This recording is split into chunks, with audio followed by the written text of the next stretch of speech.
বন্ধুরা এই মুহূর্তে সবথেকে বড় ব্রেকিং নিউজ, ভারতবর্ষে চালু হয়ে গেল সিএএ অর্থাৎ সিটিজেনশিপ অ্যামেন্ডমেন্ট অ্যাক্ট। তার মাধ্যমে ভারতের বাইরের দেশ থেকে আসা নাগরিকদের ভারতীয় নাগরিকত্ব প্রদান করবে ভারত সরকার। চলুন জেনে নেওয়া যাক কিভাবে আবেদন করবেন এই সিএএতে এবং সিএএ আইনটি কি এবং নাগরিকত্ব পাওয়ার জন্য কি কি শর্ত লাগবে এবং কাদের নাগরিকত্ব দেওয়া হবে এবং মুসলিমদের সর্বোপরি কি নাগরিকত্ব দেওয়া হবে কিনা, সমস্ত ডিটেলসে আজকের ভিডিওতে আলোচনা করব। তাই ভিডিওটি সম্পূর্ণ শেষ পর্যন্ত দেখুন। ভিডিও ভালো লাগলে ভিডিওতে একটি লাইক করে চ্যানেলটিকে সাবস্ক্রাইব করে রাখবেন পরবর্তী আপডেট পাওয়ার জন্য।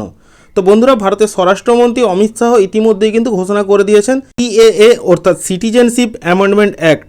চলুন দেখে নেওয়া যাক কীভাবে আবেদন করবেন এই সিএএতে। দেখুন, এখানে বলাই হয়েছে 1955 সালের নাগরিকত্ব আইন 6B ধারায় অনলাইনে আবেদন করা যাবে। আবেদনপত্র পাওয়া যাবে কেন্দ্রীয় সরকারের ওয়েবসাইটে, যেটা হলো indiancitizenship.online.nic.in। আর সিএএ 2019 নামের মোবাইল অ্যাপের মাধ্যমে এই আবেদনপত্র পাওয়া যাবে, এমনটাই বিজ্ঞপ্তিতে বেরিয়ে আসছে। ওই অ্যাপের মাধ্যমে বাড়িতে বসে মোবাইল ফোন থেকেও আবেদন করতে পারবেন যারা সিএ এর জন্য আবেদন করবেন। অর্থাৎ বুঝতেই পারছেন যে ওয়েবসাইট এবং মোবাইল অ্যাপ দুটোর মাধ্যমেই কার্যকর হবে। পরবর্তীতে দেখুন বলেছে কাদের নাগরিকত্ব আইন আবেদন করতে হবে। প্রথমত আফগানিস্তান, পাকিস্তান, বাংলাদেশ থেকে শরণার্থী হিসেবে আসা হিন্দু, শিখ, বৌদ্ধ, জৈন, পার্সি এবং খ্রিস্টান ধর্মের মানুষেরা এখানে আবেদন করতে পারবেন। এই বিজ্ঞপ্তিতে মুসলিম সম্পর্কে কোনো আপডেট কিন্তু দেওয়া হয়নি, অতএব বুঝতেই পারছেন মুসলিমদের কী হবে সেই নিয়ে একটা জিজ্ঞাসা চিহ্ন থেকেই যাচ্ছে। এরপর বলছে দেখুন মূলত আবেদন করতে হবে যারা ওই দেশগুলি থেকে ভারতে এসেছিলেন 1971 সালের পরে এবং 2014 সালের আগে, তারাই একমাত্র আবেদন করতে পারবেন এই প্রক্রিয়ায়। এরপর বলেছে দেখুন প্রসঙ্গত সেই বছরেই স্বাধীন বাংলাদেশ রাষ্ট্রের জন্ম হয়, আর সেই সময় থেকে 2014 সালের 31শে ডিসেম্বর পর্যন্ত যারা ভারতে এসেছিলেন তারাই সিএর মাধ্যমে নাগরিকত্ব পাবেন। এরপর নাগরিকত্বের জন্য আবেদন কিভাবে করবেন? আবেদন অনলাইনেই জমা করতে হবে জেলা স্তরের কমিটি অর্থাৎ ডিএলএস মারফত সিএ সংক্রান্ত এম্পাওয়ার্ড কমিটির কাছে। তার আগে কোন বিভাগে আবেদনপত্র জমা দেবেন তা জেনে নিতে হবে আবেদনকারীকে। এই ব্যাপারে ওয়েবসাইট অথবা যে মোবাইল অ্যাপটি খুলে দিয়েছে ভারতীয় সরকার, সেখানে সম্পূর্ণ গাইড করা হবে আবেদনকারীকে।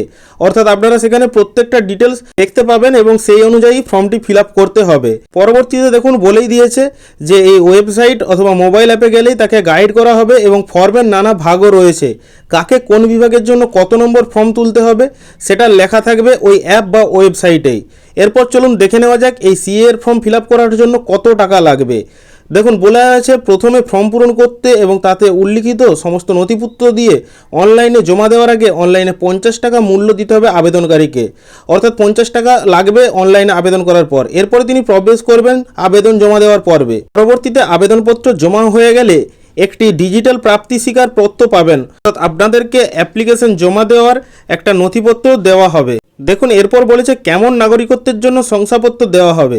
উত্তরে বলেছে নাগরিকত্বের ডিজিটাল শংসাপত্র চাই না কি কাগজের শংসাপত্র প্রয়োজন তা জানতে চাওয়া হবে প্রথমে, এবং আবেদনকারী কাগজে কলমে সই করা শংসাপত্রের জন্য আবেদন করলে তবেই তা পাবেন, তা না হলে ডিজিটাল শংসাপত্র দেওয়া হবে। এরপর কিভাবে যাচাই পর্ব করা হবে? আবেদনের ফর্ম জমা করার পর তা যাচাই করবে জেলাস্তরীয় কমিটি অর্থাৎ ডিএলএস।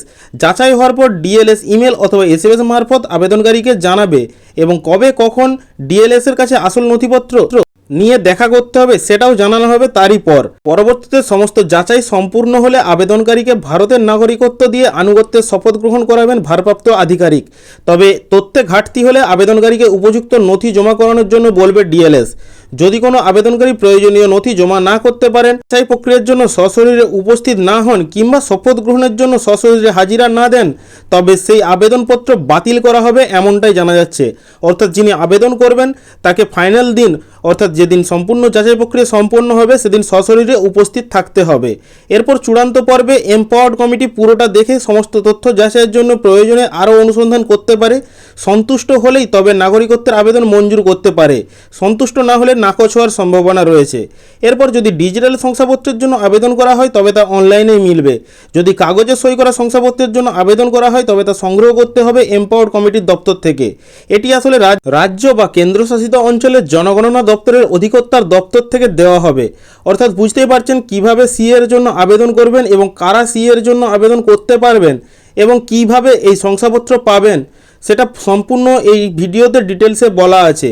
আপনারা যারা সিএর জন্য আবেদন করতে চান তারা এইভাবে এই প্রসেসে আবেদন করতে পারেন এবং এই সিএর নোটিশে এখনও পর্যন্ত মুসলিমদের কথা কোনোভাবে উল্লেখ করা হয়নি। তবে একটি বিজ্ঞপ্তিতে জানানো হয়েছে ভারতীয় জনগণের জন্য এই সিএ আইন নয়। যারা ভারতের বাইরে থেকে এসেছেন অর্থাৎ ভারতের বাইরে যারা মুসলিম রয়েছেন তাদের কি হবে এবং তারা ভারতীয় নাগরিকত্ব পাবেন কিনা সেটা নিয়ে এখনও জিজ্ঞাসাসূচক প্রশ্ন থেকেই যাচ্ছে। এই বিষয়ে কেন্দ্র সরকার তথা এই যে সিএ কোর কমিটি রয়েছে তাদের পক্ষ থেকে কোনো আপডেট এখনও পাওয়া যায়নি। পরবর্তীতে এই বিষয়ে যদি কোনো আপডেট আসে তাহলে আমরা ভিডিওর মাধ্যমে এই চ্যানেলে জানাবো। তবে ভারতীয় স্বরাষ্ট্রমন্ত্রী অমিত শাহ তিনি সরাসরি জানিয়েছেন যে সিএ আইন নিয়ে মুসলিমদের কোনো সমস্যার কারণ নেই, কারণ সিএ আইন কারো নাগরিকত্ব কেড়ে নেওয়ার জন্য নয়। অর্থাৎ বুঝতেই পারছেন যে সিএ অ্যাপ্লাই করতে কত টাকা লাগবে, কিভাবে আবেদন করতে পারবেন এবং কারা কারা আবেদন করতে পারবেন সমস্তই এই ডিটেলসে ভিডিওতে জানিয়েছি। আপনাদের মধ্যে কি সিএ আইনকে আপনারা সমর্থন করেন নাকি সমর্থন করেন না তা আপনারা ভিডিওর কমেন্ট বক্সে অবশ্যই কমেন্ট করে জানাবেন। ধন্যবাদ।